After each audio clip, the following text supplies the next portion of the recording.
Hey Villa fam, you're back with two Village Girls for another eventful week of honest conversations.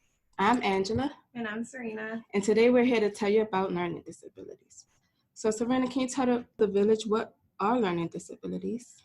Well, learning disabilities, according to Oxford Dictionary, defines learning disabilities as a condition giving rise to the difficulties in acquiring knowledge and skills to the level expected of those of the same age, especially when not associated with physical handicaps. So basically what that means is that a child is having a greater disadvantage when it comes to keeping up with their expected grade level. And that's beyond having trouble with certain subjects. This is not like your typical child that's like, oh, I'm having a hard time doing math after being introduced to it for the first time. This is like an ongoing struggle with particular areas. Yeah. So, Angie, you can jump right in. Who does the diagnosing? Let's talk about that. Typically, you will find teachers or school counselors or school psychologists doing these diagnoses, but also you can ask questions or get your questions answered by doctors and therapists as well. Mm-hmm. That's good to know, Angie. That's good information to have because I feel like a lot of people, when they start feeling those concerns, especially sending their kids to school for the first time, they don't know who to ask. Yeah, that's true. So that's part of building the village, is knowing which team members can tag in and say, hey, I've noticed this, or hey, can you answer this question for me? Yeah. So yeah, there are many learning disabilities, but there are a few that we wanted to really dive into today. Okay, so yeah, I will be talking about a few different learning disabilities today. And of course, I want to start with the first one, and it's is basically specific on the specific learning disability itself. And it's basically defined as a disorder in basic psychological processes, the imperfect ability to think, speak, read, write, and do math. Students have difficulties with specific academic skills such as math, reading, writing, etc. Teachers should carefully read the IEP to identify the best accommodations possible. And Serena, can you tell the village what IEP is and go into detail about that? I sure can. So an IEP is an individualized education plan. We do see that a lot in the school setting. You can also see it in your preschools, depending on the development level of your toddlers. But basically what an IEP is a plan that is implemented into a classroom setting that the teacher and the parent and sometimes even the school counselor come together and build. And it basically goes over the goals that we are trying to push your child and help your child reach during certain milestones of their education career. Yeah. And we do this that way we can make sure we're helping your child the best way they need. Exactly. And in these IEPs, we see different accommodations and modifications put in place to ensure that your child is able to keep up in the classroom at their level. Yeah. It's not to push your child and shove a bunch of knowledge down your child's throat to try and catch them up, but it's trying to keep them caught up while still maintaining what they are able to do. Yeah. And later on in this episode, we're going to go into detail about different accommodations and modifications. Oh, for sure. But teachers should study a student's strengths and weaknesses, which are also found in the IEP plan. The next learning disability I would like to go into is the next learning disability I want to talk about is developmental delay. And this is typically found in children from ages 3 through 9. And usually in this developmental delay, it can be found during physical, cognitive, social, even emotional as well. They can have delays in each of those categories. So what do you mean by for the lay person that's not with the psychology background, what is the physical, cognitive kind of delays? What would we see in those? Well, for example, in a physical delay, maybe the child isn't maybe writing well, or the child isn't. They aren't able to put things together math-wise, counting with their fingers, maybe. Yeah, those things are physical. But on a cognitive level, that's more of the how they think.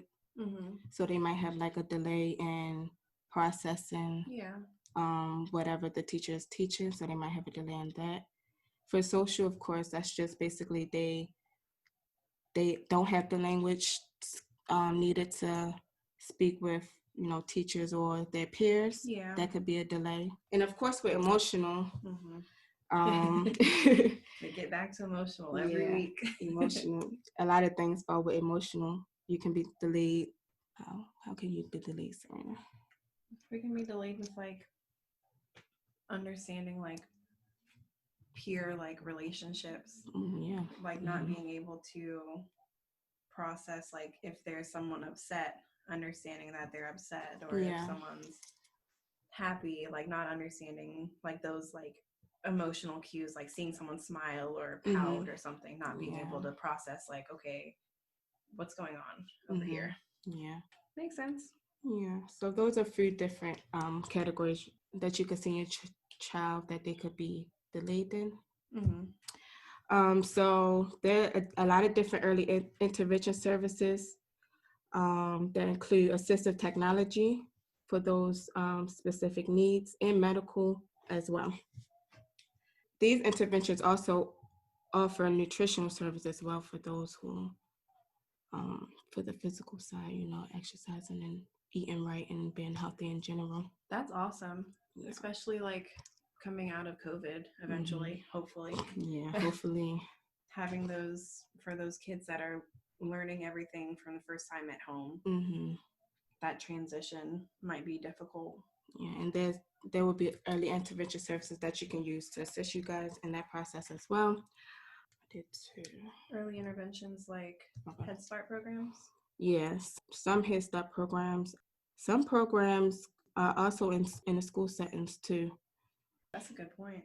They do bring a lot of programs into the school setting. That way it's a smoother transition from the early intervention into the classroom specifically. It's not like, hey, you're going here, now you're going here, and you have to learn all these new people over. Yeah, exactly. That's a good point. Early interventions are often given to children for their specific needs. So whatever their specific need is, then they will get that services that they need for that. Another disability I learned about was intellectual disabilities, and it really means that the child is significantly below average general intelligence, existing with deficits in adaptive behavior.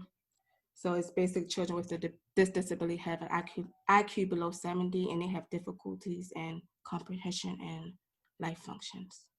Okay, so that's like a learning disability that affects like their education and like daily lives. Yeah, so to help students with intellectual disabilities, teachers can use concrete examples.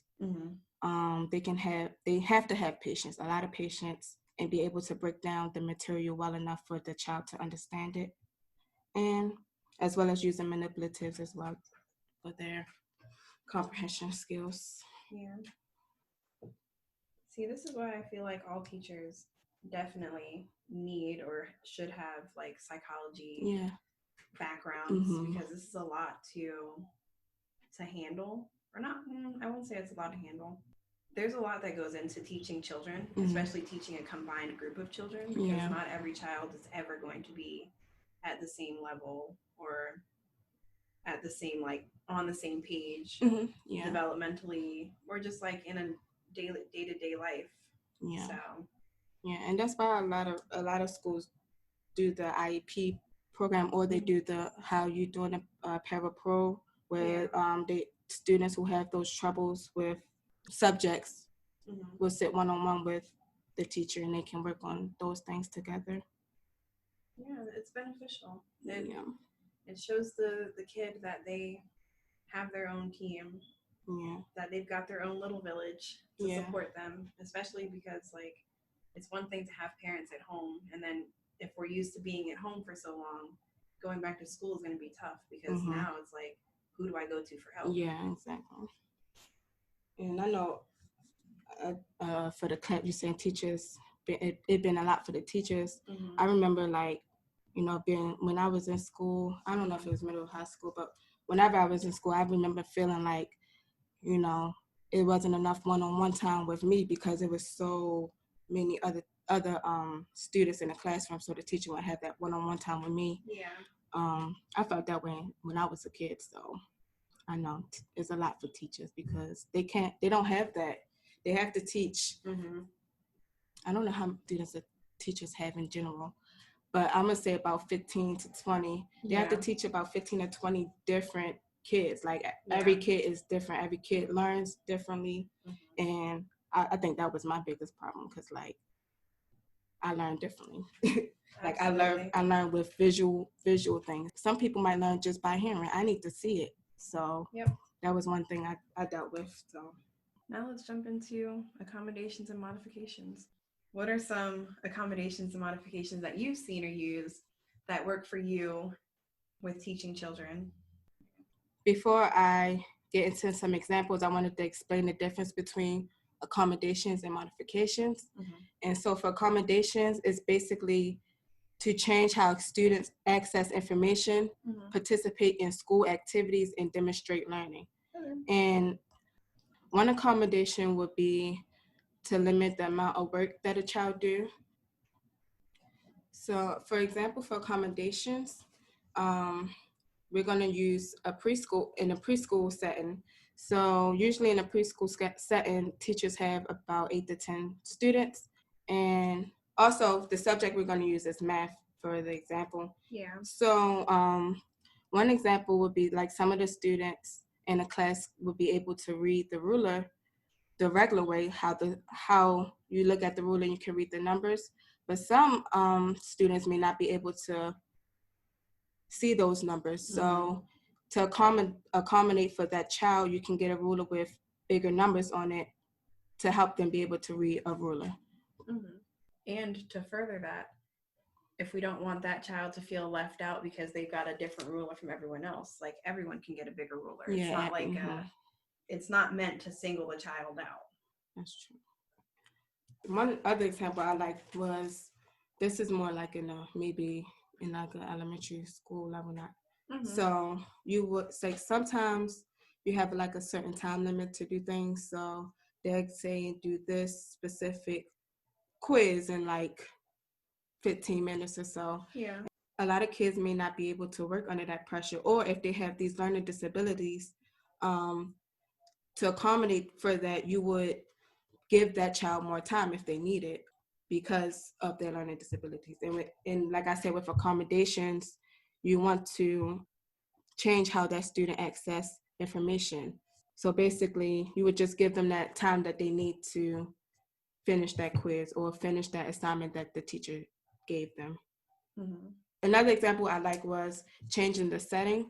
So for instance, if the child or the children are taking a quiz, letting a child work in an area that is comfortable to them to be able to take that quiz is an accommodation for that as well. I love that. I love those ideas. And sometimes that even means like taking your quiz like in a different classroom that's completely quiet. Because I don't know, maybe being in a room with a bunch of other people and like hearing everyone else working. Yeah. And we saw that a lot at UB. Well, I know I saw that a lot at UB with a lot of the students there who had, those disabilities. They would get extra time to finish their quiz. Like the rest of us would be gone and they would be still in class taking that quiz because they get the extra time. Or they take their quiz at a different time at a whole different location too. So that was a lot. You said that because learning disabilities don't just go away. You can grow with them and learn to manage them. But like you said, UB, for those of you in the village that don't know, UB is University of Baltimore. We're both alumni from there. Word. But like people in college, they had these disabilities and they're able to get accommodations and modifications at the college level. So with the proper support, these things can carry you into college. You're still smart. You're still doing your thing. Basically showing the child that they can still do what other kids are doing with their disability because they can. As long as the people in their life are helping them putting these accommodations into their daily lives. That support system. Yeah. We always talk about the support. So yes, the support system.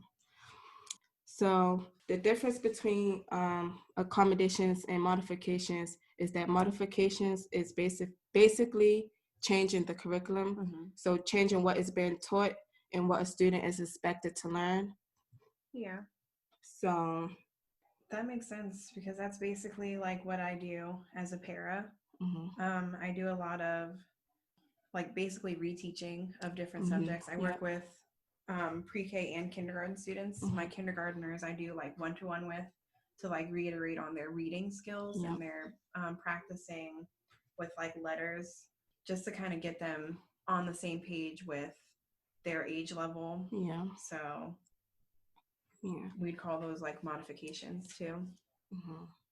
So one example for modification would be like in a class a teacher would probably be teaching the child how to do addition.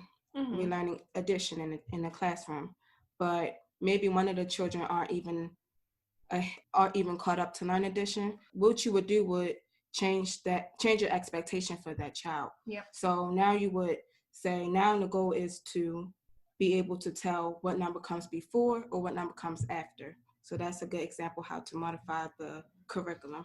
Absolutely. We do that a lot. Yeah. And it works. Mm-hmm. It gets them excited to keep learning. It encourages them to keep going. Yeah, and with my job as a nanny / teacher right now, Mm-hmm. it's a little easier because I'm one-on-one, so I can like go back if I know he isn't catching on, so I will go back, reteach it, and then move forward like that. It's easier because it's one-on-one. I know a lot of teachers don't have that one-on-one time, but that's a perfect example how to modify for that child.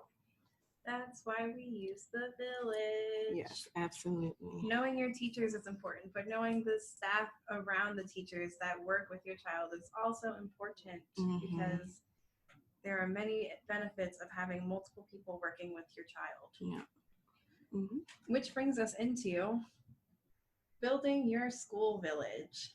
Find some support groups, and be open about helping your child. Yeah, do not absolutely. feel ashamed. Do not feel ashamed. Do not feel ashamed. And don't be scared to ask questions.